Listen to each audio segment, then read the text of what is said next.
सना कहवान। नाज़रीन, प्रोग्राम खबर और तज्जिया की टीम आज मौजूद है पंजाब यूनिवर्सिटी के अल राजी हॉल में। स्टूडेंट्स जो यहाँ पर मौजूद हैं, जो ना सिर्फ अपने जज्बात एहसासात बल्कि अपने सख्त सवालात भी हमारे पैनल के सामने रखने वाले हैं। सबसे पहले मैं इंट्रोडक्शन अपने पैनल का दे दूं।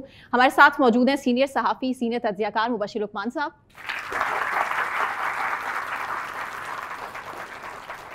और हमारे साथ मौजूद हैं सीनियर सहाफ़ी, तज्जियाकार और मेरे को होस्ट भी हैं मुज़म्मिल सोहरावर्दी साहब। बहुत शुक्रिया सर आपको।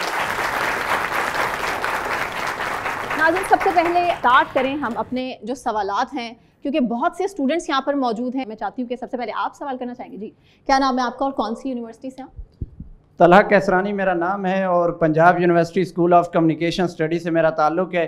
पूछना ये चाहता हूँ सर से कि सर, पाकिस्तान जैसे मुल्क में हम पिछले कुछ टाइम से ये चीज़ ऑब्ज़र्व कर रहे हैं कि सियासतदान अपने ज़ाती मफाद के लिए एक दूसरे के साथ बैठ जाते हैं, वो चाहे 2022 की तहरीक अदम एतमाद हो या 2024 की आइनी तरमीम हो। पाकिस्तान जैसे मुल्क में जहाँ फ़ैसला साज अपने ज़ाती मफाद के लिए एक दूसरे के साथ बैठ सकते हैं, वहाँ मुझ जैसा बंदा या हम जैसे स्टूडेंट अपना बेहतर मुस्तकबिल कैसे तलाश कर सकते हैं? अभी बात है कि हम सारी इकट्ठे बैठते हैं ना। मुझे अगर आज को अच्छा चैनल कोई अच्छे ऑफर करता है, मैं भी चला जाऊंगा, उसके साथ बैठ जाऊंगा, चाहे मैं भी उसकी बुराई कर रहा हूँ। तो ये तो हम सब में ये प्रॉब्लम है, ऐसी कोई बात नहीं है। लेकिन अच्छा, साथ बैठने को बुरा नहीं समझे। साथ बैठना एक अच्छी बात होती है, और ये politics is the art of the impossible, politics is not the art of the possible. यानी अगर आप साथ बैठेंगे नहीं, आप नज़रियाती जंग कर सकते हैं, आप कोई रेवोल्यूशन तो नहीं ला रहे ना, एक दूसरे के खिलाफ आकर छुरी कांटों से आपने या खंजर से लड़ना है। साथ बैठेंगे और आप अपनी अपनी टर्म्स जो हैं, जो आपकी इश्यूज़ हैं, आप उनके ऊपर डिबेट करते हैं, डिस्कोर्स करते हैं और फिर उसको आप मनवाते हैं। असल प्रॉब्लम ही वो है कि जब आप साथ नहीं बैठते, जब आप साथ नहीं बैठते तो आप लोगों के मसाइल का हल ही नहीं कर सकते। जब आप हर बात पे आप अपनी ज़िद पे रहते हैं कि मेरी टर्म्स पे साथ बैठना और तुम्हारी टर्म्स पे साथ नहीं बैठना, तो वो मुश्किल बात शुरू हो जाती है। डेमोक्रेसी पाकिस्तान में एक तो सही सेंस में है नहीं, और जितनी भी है वो बड़ी एलिमेंट्री है। अभी हमें आदत पड़ना शुरू हुई है उसका नाम लेने की। हमें एक्चुअली पता ही नहीं है कि जमहूरियत होता क्या है। जमहूरियत के सिर्फ दो फ़ायदे ज़िंदगी में याद रखें। एक फ़ायदा उसका यह है कि एक स्टिपुलेटेड पीरियड में हुकूमत बदल जाती है, पावर शिफ्ट हो जाती है, नए लोग आ जाते हैं अवाम के मुंतखब। और दूसरा यह कि हर फ़र्द पे और हर इदारे के ऊपर एक चेक एंड बैलेंस होता है। तो हमारा अभी पहले वाले पे झगड़ा चल रहा है, और जब तक दूसरे वाला नहीं होगा इन लेटर एंड स्पिरिट के हर शख्स और हर इदारा जो है वो क्वेश्चनेबल, उससे क्वेश्चन हो सके, तब तक जमहूरियत पूरी तरह तो नहीं आएगी।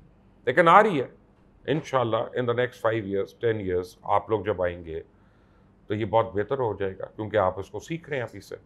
हमने तो नहीं सीखा था, हमने तो मार्शल लॉ में आंखें खोली थी, तो हमें तो पता ही नहीं था कि जमहूरियत क्या होती है। तो आप लोग सीख रहे हैं, आप लोगों को अवेयरनेस है, आप लोगों को एजुकेशन है, तो इंशाल्लाह this will be a better country. Muzammil साहब, सर आपसे सवाल है मेरा। जैसे सर ने कहा है कि साथ बैठने से ही ये जमहूरियत का एक हुस्न होता है कि हम एक साथ बैठें और बातचीत करें, लेकिन मेरा फिर वही सवाल है कि हमें देखना चाहिए कि हमारा एजेंडा क्या है साथ बैठने को। अगर हम देखें पाकिस्तान में जो है वो इस वक्त बहुत बड़े मसाइल है, एनर्जी क्राइसिस को लेकर देखें, और सबसे बड़ा मसला जो है वो हमारे हुनरमंद जो अफराद हैं, हज़ारों लाखों की तादाद में वो मुल्क छोड़कर बाहर जा रहे हैं। तो क्या कभी इस चीज़ के ऊपर भी हमारे सियासतदान कभी मिल के बैठेंगे, इस चीज़ के ऊपर भी कभी बात करेंगे कि जी जो हमारे बुनियादी मसाइल हैं, जो आवाम की बेसिक नीड हैं, वो हम उनको प्रोवाइड नहीं कर पा रहे अच्छी तरह से, तो इस चीज़ के ऊपर आप क्या कहना चाहेंगे? आपका बुनियादी सवाल ये है कि बिजली के बिल ज़्यादा हैं और क्या हमारे सियासतदानों को इसका एहसास है? देखिए, अगर तो उन्होंने आवाम से वोट लेने हैं तो उन्हें एहसास होगा, क्योंकि फिर आप वोट नहीं देंगे कि आपने बिजली सस्ती नहीं की है। जमहूरियत का तो बात यह है कि अगर आपका बिल ज़्यादा है और वो आपसे वोट मांगने आएगा तो आप किसी नज़रिए पर वोट नहीं देंगे। हर मुल्क में जो इंतखाबात हैं वो बुनियादी तौर पर मुल्क के अंदरूनी मसाइल पर होते हैं। नैरेटिव पे इलेक्शन लड़ना, हम समझते हैं कि ये जो कहते हैं जी उसने बड़ा अच्छा बयानिया बना के इलेक्शन लड़ लिया, समझिए उसने कौम को बेवकूफ़ बना के इलेक्शन लड़ लिया, क्योंकि उसने असल मसाइल से तवज्जो हटा दी और एक बयानिया बनाया और उस बयानिए पे इलेक्शन लड़ लिया। वो बयानिया कुछ भी हो सकता है, वो बयानिया वोट को इज्जत दो भी हो सकता है और हकीकी आज़ादी भी हो सकता है, दोनों ही बयानिए हैं ना जी। कौम ने एक वक्त में वोट को इज्जत दो को भी वोट दिए हैं और कौम ने हकीकी आज़ादी को भी वोट दिए हैं, पर दोनों ही बयानिए हैं। मेरा ये ख्याल है कि हमारी नस्ल को ये समझना है कि उसने परफॉर्मेंस पर वोट देना है। आपने किसी सियासी जमात के लिए राय बनानी है तो उसकी कारकर्दगी पे बनानी, बयानिए पे नहीं बनानी, ठीक है ना। जब आप बयानिए की दौड़ से बाहर आ जाएंगे और कारकर्दगी की बुनियाद पर सियासी जमातों को सपोर्ट करने लगेंगे तो सियासी जमातों पर दबाव बढ़ जाएगा कि हमने काम करना है। अभी सियासी जमातों में दौड़ है कि बयानिया बनाना है। ये जो नौजवान नस्ल है ये बयानिए का शिकार हो जाती है। अच्छा नारा लेके आऊँगा और मैं लोगों को कैसे बता दूं कि मैं बहुत मजलूम हूं, मैं मजलूमियत का वोट ले लूँगा, मैं ये वोट ले लूँगा। जब आप कारकर्दगी पे वोट देने लगेंगे, देखिए इस मुल्क पाकिस्तान में इस वक्त तमाम सियासी जमातें इक़्तिदार में हैं। पीपल्स पार्टी के पास सिंध में इक़्तिदार है, नून के पास पंजाब में इक़्तिदार है, PTI के पास KP में 12 साल से मुसलसल इक़्तिदार है, उनके पास 15 साल से सिंध में मुसलसल इक़्तिदार है। इन्होंने पंजाब, आप कंपेयर करें सूबों को, समझ आ जाएगी किसकी कारकर्दगी बेहतर है, फिर उसके बाद उसकी बुनियाद पर वोट दें। एनर्जी क्राइसिस आया ही सियासतदानों की वजह से। उन्होंने आपको बेवकूफ़ बनाया, ना कालाबाग डैम बनने दिया, ना कोई और रिजर्वायर बनने दिया, रेंटल पावर प्रोजेक्ट्स भी आए और IPPs भी आए और उनके हीट रेट भी चेक नहीं हुआ, तो हमारी सारों की जेबें गर्म हो रही है ना, झूठ क्यों बोले। तो सब करप्ट हैं ऊपर, अब आप लोग उनके बयानिए का शिकार हो जाते हैं, तो फिर आप ये प्रॉब्लम है। डैम भी इसलिए नहीं बना कि हम बयानियों का शिकार रहे, डैम भी बयानियों की नज़र हुए। That's true. सर मेरा सवाल ये है कि मौजूदा हालात को देखा जाए तो इसमें हुकूमत के ख़िलाफ़ कंट्रोवर्शियल बात की जाए किसी प्लेटफॉर्म से या सिस्टम के ख़िलाफ़, तो डिफरेंट जो लोग हैं वो हमें एक मखसूस पार्टी या एक मखसूस शख्स से जोड़ देते हैं। तो क्या हम नौजवान यहाँ यूनिवर्सिटी लेवल पे या यहाँ तक पढ़ के हमें कोई शौर नहीं आया? क्या उसी शख्स ने हमें शौर दिया?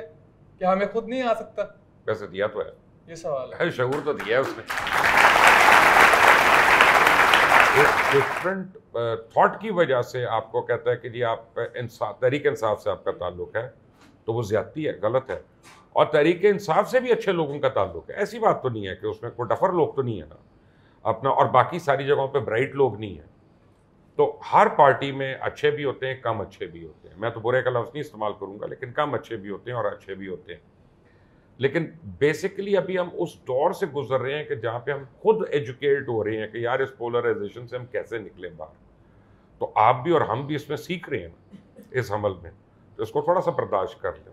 देखिए मैं मुबशिर साहब से एग्री नहीं करता, क्योंकि एक सोसाइटी में पोलराइजेशन होनी चाहिए। पोलराइजेशन इख्तलाफ का दूसरा नाम है। देखिए ना, पोलराइजेशन ये है कि आप एक बात करते हैं, मैं एक बात करता हूँ, सोसाइटी पोलराइज्ड हो गई, सोसाइटी में इख्तलाफ हो गया। लेकिन अगर सोसाइटी में इख्तलाफ नहीं होगा तो सोसाइटी में शऊर नहीं होगा। मसला इख्तलाफ को बर्दाश्त करने का है, मसला पोलराइजेशन का नहीं है। मसला ये है कि हम आपस में एक दूसरे का इख्तलाफ बर्दाश्त नहीं कर पा रहे। जब मैं कोई बात करूँगा और आप मेरी बात से एग्री नहीं कर रहे, तो आप उसको दलील के तनाजुर में नहीं देखेंगे, आप उसको इख्तलाफ को ज़िद के तनाजुर में देखेंगे। अगर हमारे नौजवान नस्ल इख्तलाफ को दलील के तनाजुर में देखे और ज़िद के तनाजुर में ना देखे, तो मैं पोलराइजेशन का सबसे बड़ा हामी हूँ, क्योंकि मुझे तो ये इख्तलाफ की बेहतरीन शक्ल नज़र आती है। हर पटवारी जो है ना वो इस तरह सोचता है, वरना उसको बांग्लादेश याद आ जाता है कि वहाँ पे पोलराइजेशन नहीं है, तो उन्होंने देखे उठ के सबको उड़ा के फेंक दिया। नहीं, यहाँ पे पोलराइजेशन है, इसलिए इनकलाब नहीं आएगा, क्योंकि पंजाबी, सिंधी, पश्तून, बलोच, उर्दू स्पीकिंग ये एक दूसरे के साथ लड़ेंगे ही नहीं। एक दूसरे से लड़ेंगे, साथ खड़े होकर नहीं लड़ेंगे, तो कैसे इनकलाब आएगा? नहीं, मैं बताता हूँ, बांग्लादेश में पोलराइजेशन को ख़त्म किया गया तो इनकलाब आया। तो एक सियासी जमात को एक सियासी जमात ने खत्म हुई है वहाँ पे, सारी सियासी जमातें ख़त्म कर दी, सियासी इख्तलाफ ख़त्म कर दिया, मुखालफ सियासी जमातें ख़त्म कर दी, तो उसके नतीजे में फ्रस्ट्रेशन बढ़ी और लोग इनकलाब आए। अगर माशरे में पोलराइजेशन होगा, इख्तलाफ होगा, तो फिर इनकलाब नहीं होगा, क्योंकि आप अपनी राय का इजहार कर लें। यही तो मैं कह रहा हूँ। चलें जी, आप में से कितने लोग हैं जो कहते हैं इनकलाब नहीं आएगा? जी। और कितने लोग हैं जो कहते हैं इनकलाब आएगा? मेरा नाम सैयद मुबीन हसन है और मैं department film and broadcasting Punjab university का स्टूडेंट हूँ। क्योंकि मैं एक मीडिया का स्टूडेंट हूँ और मैं ये देखता हूँ कि पूरे वर्ल्ड में जो सबसे ताकतवर तरीन चीज़ और जो सबसे आज़ाद चीज़ है वो मीडिया है। लेकिन यही चीज़ अगर आप पाकिस्तान में आके देखें तो इतनी ताकतवर तरीन चीज़ के पीछे ऐसी कौन सी पावर है कि जो इस चीज़ को भी गिरा देती है। और हमारे जर्नलिस्ट देख लें, आई am not talking about all, but अब हमारे जर्नलिस्ट को देख लें, आप हमारे मीडिया को देख लें, वो अभी तक आज़ाद क्यों नहीं है और हम क्यों नहीं बोल पाते, चाहे वो डिजिटल मीडिया हो चाहे वो दूसरा मीडिया। बच्चे, मैं पहले आपको एक बात क्लियर कर दूं, आप क्योंकि मीडिया के सारे स्टूडेंट्स हैं, और एक बात समझ लें आप, मीडिया पाकिस्तान में बिल्कुल आज़ाद नहीं है। और उसकी एक वजह, मीडिया की आज़ादी क्या होती है? अगर आपकी बेइज्जती करना आज़ादी है तो मैं बहुत आज़ाद हूँ। अगर अब मेरे आपने यानी जैसे एक पंजाबी में कहते हैं ना, तो सेकनी है तो आप बड़े आराम से सेक सकते हैं, चाहे सोशल मीडिया पे चाहे मीडिया पे। जो आज़ादी होती है मीडिया की, वो होती है कि क्या वो अपने कमर्शियल इंटरेस्ट से आज़ाद है कि नहीं। अगर मैं यहाँ बैठकर आपको ये नहीं बता सकता कि इस ब्रांड का ड्रिंक जो है ये आपकी सेहत के लिए मुज़र है, या ये पानी जिसको मिनरल वाटर कह रहे हैं ये मिनरल वाटर नहीं है, ट्यूबवेल का पानी है, तो फिर आज़ादी नहीं है। और पाकिस्तान में हमें 0% आज़ादी है। हम किसी ऐसे प्रोडक्ट को जो एडवर्टाइज़र है हमारा, उसको हम नहीं कह सकते। उसकी एक और एग्जांपल आपको देता हूँ कि सबसे ज़्यादा फ्रॉड पाकिस्तान में हाउसिंग सोसाइटियों में होते हैं। सबसे ज़्यादा चैनल ओनर जो है पाकिस्तान में हाउसिंग सोसाइटियों के मालिकान हैं। हम किस हाउसिंग सोसाइटी की बुराई करें? ठीक है, नौकरी से निकल जाएंगे, उस बाद दूसरी जगह नहीं मिलेगी। ये मैं आपको हार्डकोर फैक्ट बता रहा हूँ। बिल्कुल पॉलिटिशियन जो है ना, वो सबसे बदनसीब आदमी है, उसको तो हर एक बेचारा रगड़ा मारता रहता। लेकिन पॉलिटिशियन के अलावा जो लोग हैं उनके ऊपर उंगली उठाने की इजाजत नहीं है, और उनको कॉन्स्टिट्यूशनल प्रोटेक्शन भी है। और मार्क ट्वेन ने कहा था कि जिसको आपका कॉन्स्टिट्यूशन प्रोटेक्ट करेगा ना, समझ लें वही आपको तंग करके बैठा हुआ है। सो हकीकी आप बीबीसी का मैं नाम ले रहा हूं कि बीबीसी जो है ना, ये कमर्शियल सोच से आज़ाद है, क्योंकि गवर्नमेंट फंडेड है। वो आपको बताएगा कि फलां ड्रिंक सही नहीं है, वो आपको बताएगा कि ये बर्गर सेहत के लिए मुज़र है, व्हाटएवर, हम लोग नहीं बता सकते। सो हकीकी आज़ादी मीडिया की उस दिन नहीं होगी जो आप समझ रहे हैं उससे, वो तो हम कर रहे हैं ऑलरेडी, लेकिन उस दिन होगी जिस दिन हम अपनी कमर्शियल सोच से आज़ाद होंगे। देखिए, वो एक पहलू है जो मुबशर कह रहा है कि हमारे जो कॉरपोरेट पहलू है कि हम शायद कॉरपोरेट या इदारों के बारे में बात नहीं कर सकते मीडिया में, जो एडवर्टाइजर्स हैं। और मेरे ख्याल में बच्चा सवाल कर रहा था कि हम इस्टेब्लिशमेंट के बारे में बात करने के हवाले से आज़ाद हैं या नहीं हैं। डाला खड़ा है। और बच्चा बात कर रहा था कि मेरा मतलब है कि हुकूमत पर तनकीद करने की हमें कितनी इजाज़त है, कितनी नहीं है, और इदारों पर तनकीद करने की कितनी इजाज़त है या नहीं है। तो वो आप तो उस आज़ादी के तनाजुर में बात कर रहे थे। वो आज़ादी है भी और नहीं भी है। वो आज़ादी मिसयूज़ भी हुई है यूज़ के साथ। मतलब हम समझते हैं कि बहुत सारे हमारे दोस्तों ने उस आज़ादी का इतना गलत इस्तेमाल भी किया है कि हम पर भी कतगन लग गई है। मतलब दुनिया भर में मीडिया को रेगुलेट किया जाता है, और बेस्ट रेगुलेशन तो डेफेमेशन लॉज से है। हत्ता के इज़्ज़त के कवानीन जो हैं वो मीडिया को रेगुलेट करने के लिए बनते हैं, और दुनिया भर में है। नहीं, लाइसेंस भी कैंसिल करते हैं। लेकिन पाकिस्तान की अदालतें ने आज तक डेफेमेशन का एक केस नहीं डिसाइड किया। लिहाजा मैं आपकी इज़्ज़त पगड़ी उछाल दूँ, मेरे ऊपर कोई रुकावट नहीं है। मैं इदारे की पगड़ी उछाल दूँ, मेरे ऊपर कोई रुकावट नहीं है। अगर अदालतें डेफेमेशन लॉज डिसाइड करने लग जाएँ तो कोई सेंसरशिप की ज़रूरत नहीं रहेगी। Assalamualaikum. My name is Safa Khalid and I'm pursuing degree in Business and Economics from Punjab University. I would like to ask a question regarding the thing that students are putting really efforts towards the studies in their degrees, and at the end they are not having access towards the meaningful jobs. What steps can government and educational institutes can make to ensure that students are having meaningful jobs and relevant jobs at the end of their degree? लेकिन मैं आपको एक बात बताऊं कि पहली बात तो यह है कि आजकल के बच्चे जो है ना, मैं ऑन रिकॉर्ड कह रहा हूँ, वो हमसे लाख दर्जे बेहतर है। जब हम आपकी एज पे थे तो we were not so smart as you are today, और ना हमें इतनी अवेयरनेस थी, ना हमें इतना एक्सपोजर था। मैं अपने बच्चों को देखता हूँ ना एक्चुअली, तो मैं वही मेरी एक यार्ड स्टिक है ना, उसी से मैं गेज करता हूँ। बट दो किस्म की प्रॉब्लम्स हो रही हैं यहाँ पे। एक तो जॉब्स कम हैं, लेकिन दूसरी बात यह है कि ये कल रात को हम एक्चुअली डिस्कस कर रहे थे कुछ सीनियर जर्नलिस्ट वगैरह बैठ के आपस में, कि पोस्ट कोविड ना बहुत से बिजनेसेस जो हैं वो प्री हिस्टोरिक हो गए, वो एग्जिस्ट ही नहीं करते, एंड नए बिजनेसेस जो हैं दे स्टार्टेड इमर्जिंग। तो अभी तक दो we talk about it but we still do not adapt to the changes in our lives and effective changes. तो एक तो पोस्ट कोविड हमें अपने आप को अडेप्ट करना है कि what are the new professions that we can. मैं इनका बेटा है वो एआई कर रहा है, कोविड से पहले एआई का नहीं किसी को पता था, मुझे भी नहीं पता था, ठीक है ना। आई मीन पता था बट ये पता था कि somebody is working on it, ये नहीं पता था कि वो हमारी जिंदगी का इतना इंपॉर्टेंट एक पार्ट एंड पार्सल बन जाएगा कि we can't live without it. I mean 25 crore आबादी हो गई है हमारी, छठा मुल्क है दुनिया का, which is the fastest growing country, may be in next 10 years will be the third largest populated country of the world। तो हमें उससे भी बचना है, और जो अभी हमारा एसेट है यूथ हमारी, वो 20 साल के बाद हमारी लाइबिलिटी यानी भी तो बन के हमारे सर पे सवार होगी ना। So jobs need to be increase, there is no doubt about that, but I think we need to be open to new avenues and new professions to adapt as well. देखिए, मुबशिर ने बात की है कि we are the 6th largest country in the world with population, और multiply हो रहे हैं।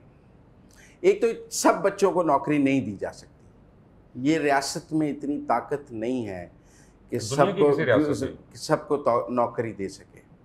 तो डोंट बी जॉब सीकर्स, पहली बात। हमारे बच्चों में इनिशिएटिव की भी कमी है, आइडियाज़ की कमी है, एंटरप्रेन्योरशिप लाने की कमी है, मिलकर काम करने की कमी है। मैं समझता हूँ कि पहले तो ये समझना होगा कि जॉब अल्टीमेट गोल नहीं बनाना। हमारे यहाँ तो सबसे पहली बात यह है कि अब डिग्री हो गई है, हम भी बच्चों को कहते हैं तुम्हें नौकरी नहीं मिली अब तक। तो इससे ज़रा सोच को आगे लेके चलें। दुनिया के जिन मुल्कों ने तरक्की की है उन्होंने जॉब सीकर्स पैदा करके तरक्की नहीं की है, उन्होंने एंटरप्रेन्योर, स्मॉल मीडियम एंटरप्राइजेज, छोटे कारोबार, बड़े इनिशिएटिव, आइडियाज़ को पैदा करके नौजवान नस्ल को उस पर लगाकर तरक्की की है। कोई मुल्क ने बच्चों को नौकरियां देकर तरक्की नहीं की है। हमारी पिछली नस्ल में, मतलब उससे पिछली नस्ल में, असल में हमने बहुत जॉब सीकर पैदा कर लिए। पढ़ लिया तो सरकारी मुलाजिम हो जाए, फौज में चले जाएं, पक्की नौकरी होनी चाहिए, कारोबार से डराया बच्चों को। तो ये थोड़ी सोच बदलने की, पक्की नौकरी ना हो तो रिश्ता ही नहीं होता। और भी बहुत से स्टूडेंट्स के सवालात हैं, वो भी हम आपके सामने रखेंगे। फिलहाल ब्रेक का वक्त हुआ है, ब्रेक से वापस आते हैं, हमारे साथ रहिए।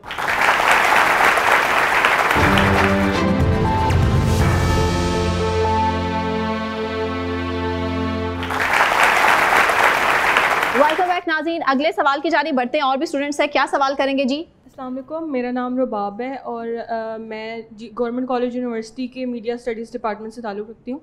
फ़र्स्ट ऑफ़ ऑल, अगर हम लोग अब के ज़माने में कोई बिज़नेस वगैरह ओन करते भी हैं ना, तो हम उसको उस तरीके से टाइम नहीं दे सकते। एट द सेम टाइम अगर हम अपनी डिग्री को टाइम दें, अगर आप एक एवरेज बच्चे को उठाकर देखें तो माँ बाप इतनी फीसेस, माँ बाप बच्चों की फीसेस अब अफोर्ड नहीं कर पाते। मतलब हम नए सेमेस्टर की फीसेस देख रहे थे, वो बहुत ज़्यादा हैं। तो अगर आप अपने बिज़नेस पे भी इन्वेस्ट कर रहे हैं और बिज़नेस आपका चल भी रहा है, तो आप एक मंथ के अंदर अगर सारे पैसे जोड़ भी लेते हैं तो आप एंड ऑफ द सेमेस्टर आप उतनी फ़ीस इकट्ठी नहीं कर सकते। फ़र्स्ट ऑफ ऑल तो मेरा ये सवाल था। और दूसरा मेरा ये था कि क्या ये यूथ का ये हाल होने की वजह हमारी पॉलिटिकल अनस्टेबिलिटी तो नहीं? क्योंकि हम अगर पिछले 5 साल की तारीख उठा के देख लें तो हमारा पॉलिटिकल सिस्टम जो है वो कहीं पे भी स्टेबल नहीं रहा।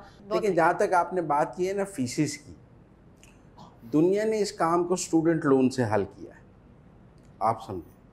और मैं समझता हूँ कि पाकिस्तान में भी जिस तरह बच्चे आला तालीम के लिए अब यूनिवर्सिटीज़, हमने बहुत मशरूम ग्रोथ ही हो गई है यूनिवर्सिटीज़ की, तो और बच्चे अब डिग्रीज़ में बहुत एडमिशन्स ले रहे हैं। और यकीनन माँ बाप के लिए अब लाखों रुपए का सेमेस्टर है और माँ बाप के लिए लाखों रुपए सेमेस्टर की फ़ीस देना मुमकिन नहीं रहा middle class, lower middle class के लिए।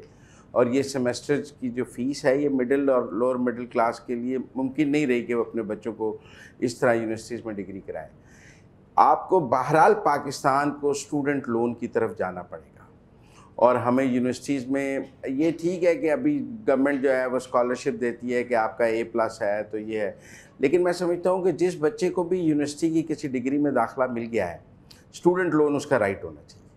जो उसने बाद ज़िंदगी में 15 साल में 20 साल में कमा के उतारना है। इस मुल्क में बड़े सियासतदानों ने भी कर्जे खाए हैं।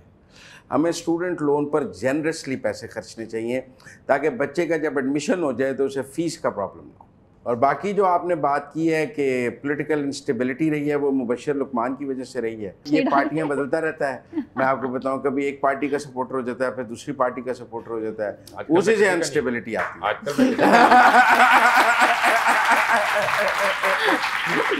आजकल वैसे मुझे जो पार्टी पसंद है वो इक़्तिदार में नहीं, सूली सियासत अगर वो कर रहा है तो वो जमात इस्लामी कर रही है, but that is my opinion. Okay, I can be wrong. So next question. मेरा ये क्वेश्चन है कि किसी भी स्टेट के ना 3 पिलर्स होते हैं, जुडिशरी है, एग्जीक्यूटिव है और लेजिस्लेटिव है। आज के दौर में इसका कंसेप्ट थोड़ा चेंज होना चाहिए। चौथा जो पिलर है मीडिया है। आपने हमें माजी की तस्वीर दिखाई, आपने हाल की तस्वीर दिखाई, आप हमें फ्यूचर दिखाएंगे, ठीक है। आप हमें बताएं कि आप हमें क्या दिखाना चाह रहे हैं, आप किस चीज़ को प्रमोट करना चाह रहे हैं। एक डांसर है, एक सिंगर है, वो सेलिब्रिटी बन चुका है। एक PhD का स्टूडेंट है जिसने डिग्री कर ली है, वो सड़कों पर धक्के खा रहा है। कभी किसी मीडिया वाले को तौफीक नहीं हुई कि उसको बुला के हम उसका इंटरव्यू लें, उसकी लाइफ की स्टोरी पूछें। बात कहूँ इसमें कई पहलू हैं, लेकिन मैं आपको एक इंटरेस्टिंग बात बताता हूँ कि कामरान खान जियो पे शो करता था। आज कामरान खान के साथ, मैं जियो की बात कर रहा हूँ, दुनिया की नहीं। तो कामरान खान ने 1 महीने के लिए UK जाना था छुट्टियों पे। तो उसने क्या किया, उसने कहा कि एक इनसिक्योरिटी होती है ना हर एंकर को कि मेरे पीछे को आके बैठ गया और पता चले कि वो हिट हो गया तो फिर मैं कहाँ गया। तो उसने क्या किया, 1 महीने के प्रोग्राम रिकॉर्ड कर लिए। अब करंट अफेयर्स के प्रोग्राम तो रिकॉर्ड नहीं हो सकते, तो उसने किया 100 ग्रेट पाकिस्तानीज़ के ऊपर या 50 सक्सेसफुल पाकिस्तानीज़ के ऊपर उसने को प्रोग्राम्स बनाए और हर एक की स्टोरी के ऊपर ना उसने को 25-24 प्रोग्राम रिकॉर्ड कर लिए, चला गया UK। कामरान खान की ज़िंदगी की तारीख में वो लोएस्ट रेटेड प्रोग्राम्स थे, वो लोएस्ट रेटेड शोज थे।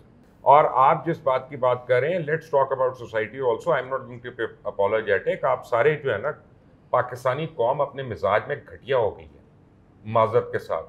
चाहत फ़तेह अली खान को मैंने हीरो नहीं बनाया, वो किसी मीडिया पे नहीं आया, वो आप लोगों ने बनाया है, ठीक है ना। आप लोग उसको 4 लाख रुपया देते हैं।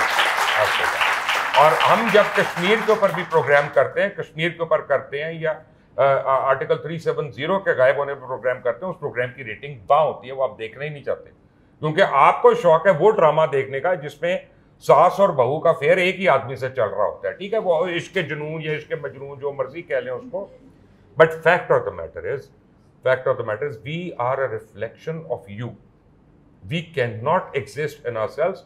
और चौथा पिलर हो नहीं सकता ये मीडिया को भी गलतफहमी है कि हम चौथा सतून है। सतून वही होगा जिसको आइन आइडेंटिफाई करेगा। अभी आइन ने आइडेंटिफाई नहीं किया। मीडिया उतना ही अहम है जितने प्लम्बर्स अहम है, जितने इलेक्ट्रिशियन अहम है, जितना कोई भी और काम करने वाला अहम है। मीडिया उनसे बेहतर नहीं है या उनसे आगे नहीं है। This is just a profession, ये हमारा काम है। There is another problem and let me tell you one thing. मुझे लोग कहते हैं ना कि आप सही खबर देंगे, मैं कहता हूँ कभी नहीं दूंगा। कहते सच देंगे, मैं कर नहीं दूंगा। Why? I tell you why. आपने कपड़े पहने हुए, you are paying for it. आप इस कॉलेज में हैं, you are paying for it. आप जिस सवारी पे आए, you are paying for it. जो पेट्रोल आपने खरीदा, you are paying for that. दवाई लेंगे, you will pay for that. But खबर आपको मुफ्त की चाहिए, उसके लिए यू डोंट वांट टू पे। जब आप किसी चीज के लिए पे नहीं करेंगे तो आपको कभी वो क्वालिटी नहीं मिलेगी चीज। ये याद रखना मेरी बात। मुफ्त की चीज, मेरे पास तो दिन में 3000 खबरें होके जाती है मेरे फोन के ऊपर से। मैं अगर हर एक को आपकी ज़ात के लिए वेरीफाई करना शुरू कर दूं तो मेरा जो बिल है वो कौन देगा? अगर मैं सिर्फ फ़ोन करके ही वेरीफाई करूं। Washington times, New York post, wall street journal, guardian, ये सारे क्यों सक्सेसफुल हैं? बिकॉज आप जब उनको पढ़ना शुरू करते हैं वो इमीडिएटली आप कहते हैं सब्सक्राइब, यू नो, पे आप कि $3 दो या £3 दो उस इशू के लिए, मंथली व्हाटएवर। सो मीडिया भी आपको उस दिन वाइब्रेंट नजर आएगा जिस दिन आप मीडिया को खुद ओन करेंगे। आप कहेंगे कि ये हमारा media and we want to listen to it, and जो आप पे डिमांड करेंगे वो आपको चीज़ मिलेगी। लेकिन जब तक आप चाहत फ़तेह अली खान को या किसी शल्म टूटे को आप अपना वो हीरो बना के रखेंगे, या कोई टिकटॉकर आएगी और वो 80 लाख अपना फॉलोअर्स भी उसके बन जाएंगे, वो मैं तो नहीं फॉलोअर, आप लोग ही हैं ना, और इसी कॉम में से है ना। तो फिर आप बताएं कि कौन सा कंटेंट आपको बेहतर लगता है, कौन सा कंटेंट आपको चाहिए। देखिए चंद लाख लोग हैं, ये 22 करोड़ चंद लाख लोग नहीं है भाई, मेरा मुंह ना खुलवाना, मेरा मुंह मत नहीं, जो खुलवाना। 88 लाख फॉलोअर्स हैं वो चंद लाख थोड़ा ना हो। 22 करोड़ को रिप्रेजेंट वो नहीं कर सकते। नहीं नहीं और यार तो मेरे अपना 1 लाख फॉलोअर करेंगे रिप्रेजेंट, ये भी तो नहीं करते। सिर्फ आपके चैनल की बात नहीं है, ओवरऑल मीडिया की बात मैं अपनी बात मैं आपको तो सीरियस कंटेंट जो कर रहे हैं हमें नजर आता है जो आप कर रहे हैं, लेकिन बाकी जो चैनल्स हैं उनको भी तो आप थोड़ा अवेयरनेस दें कि वो भी कुछ अच्छा काम कर लें। आप मैं बताता हूँ मुबशर क्या कहना चाह रहा है। सीरियस कंटेंट जो है ना उसकी व्यूअरशिप लिमिटेड है, पहली बात आप ये सुनिए। एंटरटेनमेंट की व्यूअरशिप ज़्यादा है, आप समझे। अब सीरियस कंटेंट के अंदर भी एंटरटेनमेंट की व्यूअरशिप ज़्यादा है। मतलब अगर मेरे शो में लड़ाई हो जाए तो फिर तो रेटिंग आ जाएगी, लेकिन अगर आप बात कर रहे होगे तो रेटिंग नहीं आएगी। रेटिंग नहीं आएगी तो मालिक निकाल देगा कि आपका शो देखा ही नहीं जा रहा, फिर इश्तिहार नहीं मिलेंगे। आप मेरी बात समझ रहे हैं? तो हम सब इस चीज़ के कैदी हैं। लोग क्या देखना चाहते हैं हम उसके कैदी हैं। हम लोगों को क्या दिखाना चाहते हैं हम हमारे हाथ में नहीं। मतलब आपको पता है अच्छा गेस्ट कौन है? जो लड़ाई करे, जो कंट्रोवर्सी पैदा करे। हम भी यार उसको ना बुलाना, वो बड़ी ड्रैग बात करता है, बड़ी सीरियस सी बात करता है, उसकी कोई। मैं आज एटॉमिक रिएक्टर के हेड को बुला लूँ ना, मैं आपको कसम कर रहा हूँ, मेरा प्रोग्राम 0 रेटिंग है। मैं शेर अफजल मरवत को बुलाऊँ ना, उसको कहते हैं लड़ाई करनी है, आप देखना प्रोग्राम कैसे वायरल होगा। मेरा नाम आयमा मलिक है और मेरा ताल्लुक मीडिया से है। मेरा ये सवाल है कि आज के दौर में अगर हम देखें, हमारा फ़ोन, हमारा सोशल मीडिया हर वक्त मॉनिटर हो रहा है, हमारी हर बात को, हर चीज़ को देखा जा रहा है, उसको मॉनिटर किया जा रहा है और उस पर एक्शंस भी लिए जा रहे हैं। तो आप हमें ये बताएं कि इस दौर के अंदर हम जैसे मुस्तकबिल के सहाफ़ी क्या तवक्को हमसे है कि हम सच बोलेंगे, हम वही बात करेंगे जो है, हम किसी के दबाव में नहीं आएंगे, किसी प्रेशर में नहीं आएंगे, कोई झूठ नहीं बोलेंगे, कोई बना के बात नहीं बोलेंगे। लुकमान साहब आपका फ़ोन मॉनिटर हो रहा है? बिल्कुल हो रहा है। अच्छा। और लेकिन आपको मैं एक इंटरेस्टिंग बात बताता हूँ, मेरा फ़ोन वो मॉनिटर नहीं कर रहे जो आप समझ रही हैं। मेरा फ़ोन गूगल मॉनिटर कर रहा है, एप्पल मॉनिटर कर रहा है, अमेज़ॉन शायद मॉनिटर कर रहा हो, मेरा फ़ोन मेटा मॉनिटर कर रहा है। मेटा मॉनिटर कर रहा है। पहली बात, हो सकता है यहाँ पे भी हो रहा हो, लेकिन आपको मैं एक बात बताता हूँ कि ये जिस मॉनिटरिंग की आप बात कर रही हैं ना, ये दुनिया में डोनाल्ड ट्रंप का अकाउंट्स बंद हो गए थे। Donald Trump president of the United states, उसका ट्विटर अकाउंट पहले बंद हो गया था, याद करें, और उसको आउट कर दिया था और वो हर जगह मॉनिटर हो रहा था। देखें, हर स्टेट की, हर हुकूमत की, हर रियासत की एक अपनी पॉलिसी होती है, वो हमें भी मॉनिटर करते हैं, वो आपको भी करते हैं। और ये यहाँ पे नहीं हो रहा। आप दुबई एयरपोर्ट पे जाएंगी तो आप जहाज़ से उतरते वक्त से लेके जब तक आप वापस उस जहाज़ पे चढ़ नहीं जाती, आप एक एक कदम आपका मॉनिटर हो रहा है, हर जगह पे मॉनिटर हो रहा है, बट वी लाइक इट और वी डोंट लाइक इट। लेकिन हमें जो सच बोलने से हमें कोई नहीं रोकता। द ओनली प्रॉब्लम इज, थोड़ी देर पहले जो मुजम्मिल साहब ने एक बात कही थी कि truth with evidence and evidence how it is presented, you know, that matters as well. अब हम बहुत अजीब अजीब बातें जो हैं हम ये कह दें, हमारे पास ये मार्जिन नहीं हम कहें कि जनाब आप किस तरह पैदा हुए, क्या हुआ, क्योंकि हमें पता है। आई मीन, हालांकि that is truth, but you know such truth is gaudy and it's not talked about. तो ट्रूथ जो प्रेजेंटेबल होती है और ट्रूथ जो फैक्ट बेस्ड होती है, उसको प्रेजेंट करने में प्रॉब्लम नहीं होता। आप देखें पूरी दुनिया में स्कैंडल्स आते हैं। ये आप जुलियन असांज को देख लें, आप देख लें कि जो विकीलीक्स आई, जिस तरह से आई, वो किन किन लोगों के बारे में आई और कितने कितने पावरफुल लोगों के बारे में आई। यहाँ पे तो पाकिस्तान को तो मैटर ही नहीं करते, जो बाहर के लोगों की अपना उसके ऊपर आई। So I mean this is an ongoing thing, ये आपको रीडिफाइन करना पड़ेगा और ये इसमें कोई आपको डरने की जरूरत नहीं है। Nobody is stopping you and nobody can stop you if you pursue you know your ambition. Sir, मैं ये इसमें कुछ ऐड करना जी चाहूँगी। जी। आपने कहा कि हम पे कोई दबाव नहीं है, हम सच बोल सकते हैं बिना किसी दबाव के। नहीं, मैंने ये नहीं लेकिन कहा। मैंने कहा फैक्ट बेस। लेकिन हम ये भी तो डरते हैं कि कहीं हमारा हाल भी अरशद शरीफ जैसा ना हो या हमारा हाल इमरान रियाज खान जैसा ना हो। इमरान रियाज खान जैसा हो जाए तो बहुत अच्छा। मेरी एक बात सुने, आप मेरी एक बात सुने, बी ऑनेस्ट, अपने दिल पे हाथ रखें। Is Imran Riaz a journalist? I mean come on, मैं पहले आप भी सच बोल लें जरा सा, अपने ना लाइक्स और डिसलाइक से ऊपर निकलें और ग्रेजुएट करें वहाँ से।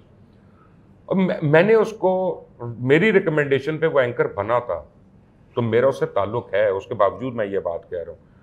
जहाँ तक अरशद शरीफ का ताल्लुक़ है, तो ये मैं आपको गारंटी दे रहा हूँ ऑन एयर कि अरशद शरीफ को अगर किसी ने को नुकसान पहुँचाया यहाँ से किसी ने, तो उसके अपने चाहने वालों ने पहुँचाया, उसके अपने दोस्तों ने पहुँचाया। अब इससे ज़्यादा मुँह ना खुलवाना, क्योंकि अभी मेरे पास फैक्ट्स नहीं है।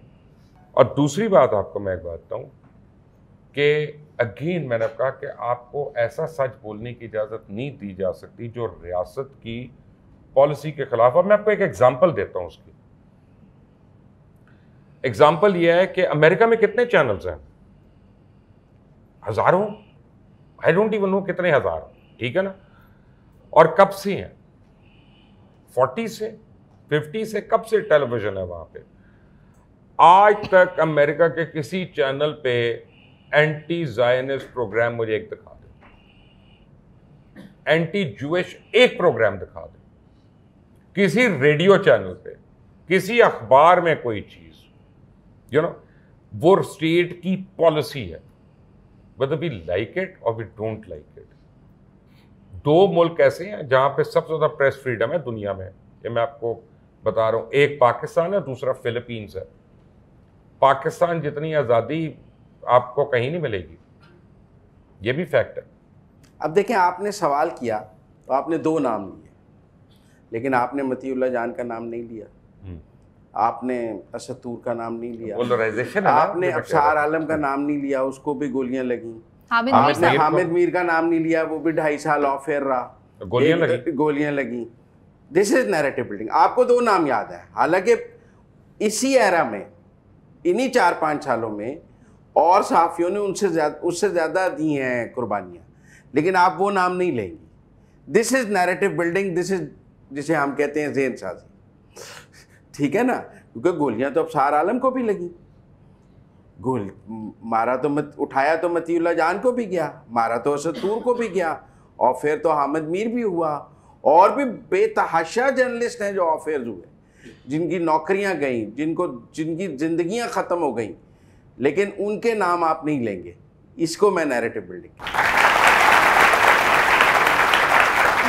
बिल्ड होता है ना, ज़्यादातर पाकिस्तानी अवाम को इमोशनल कर दो और आप अपना नैरेटिव बना देंगे। जिस तरह आपने सारे जर्नलिस्ट के नाम लिए कि आपके जहन में इन लोगों के नाम क्यों नहीं आए? क्योंकि इन लोगों के नाम इसलिए नहीं आए क्योंकि इनसे कोई इमोशनल एफिलिएशन नहीं थी किसी की।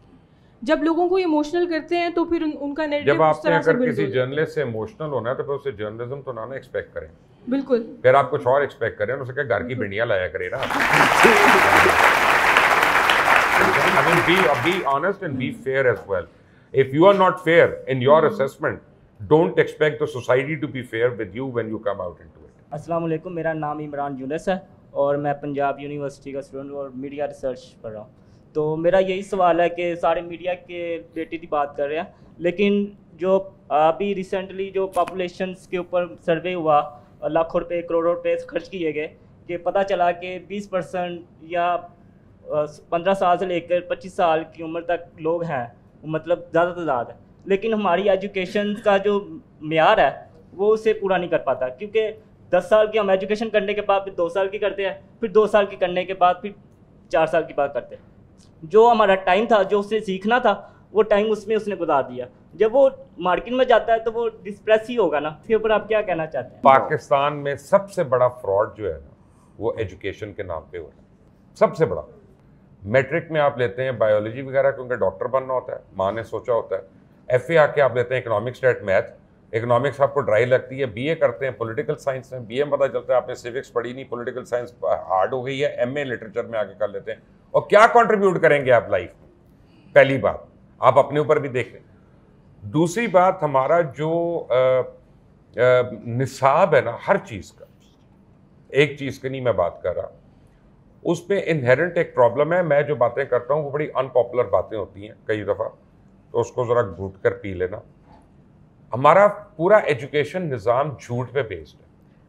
मसलन मैंने स्कूल में, कॉलेज में, यूनिवर्सिटी एक पीरियड नहीं अटेंड किया जिसमें कोई टीचर मुझे ये बताता हो कि पैसे कमाने कैसे। मुझे सारे कहते थे पैसा तो आने जाने वाली चीज़ है, तुम तालीम हासिल करो। भाई आना कैसे है? और जब मैं प्रैक्टिकल लाइफ में आया हूँ तो मुझे सबसे पहले पता चला घर का किराया देना है, बिजली का बिल देना है, पेट्रोल डालना है, ग्रोसरी लेके आनी है तो पैसा, माँ को भी दवाई देनी है तो मुझे पैसा देना, मैंने अपने बाप की भी खिदमत करनी है, उसके लिए मालिश का तेल लाना है तो मुझे पैसा चाहिए। लेकिन उस एक चीज़ को जो मेरी ज़िंदगी का सबसे इम्पॉर्टेंट फैक्टर है ना, उसको सारा तालीमी निज़ाम कहते हैं ये आने जाने वाली चीज़ है, क्योंकि उसको नौकर चाहिए। वो चाहते हैं कि आप और हम अच्छी अच्छी तालीम हासिल करें, डिग्रियाँ हासिल करें, और 200 लोग या 2000 लोग जो हैं उनकी खिदमत में हम लगे रहें, उन्हीं के काम आगे बढ़ाते रहें। तो यही जो पहले एंटरप्रेन्योरशिप की बात हुई थी ना, वो इसी तरफ एक तरफ था, without burning the boat how do you come out of it.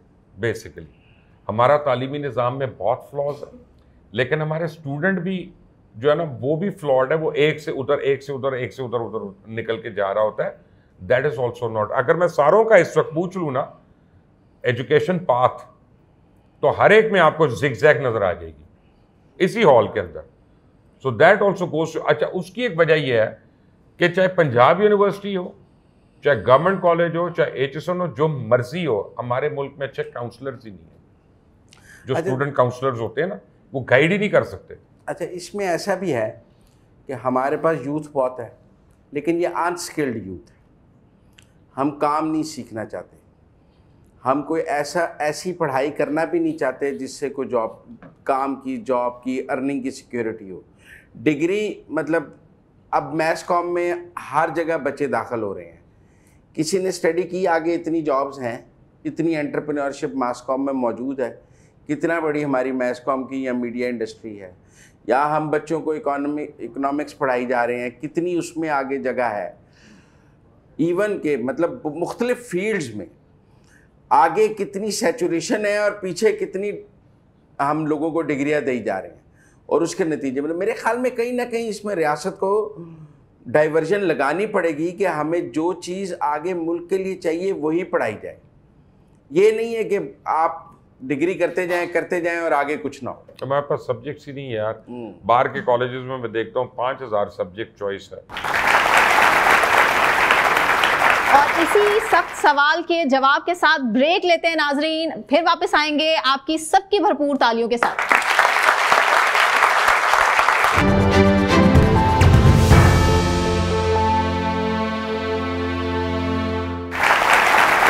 Welcome back नाज़रीन, मजीद सवालात आपके सामने रखते हैं। सर, सदाकत हुसैन, पंजाब यूनिवर्सिटी से मेरा तल्लक है।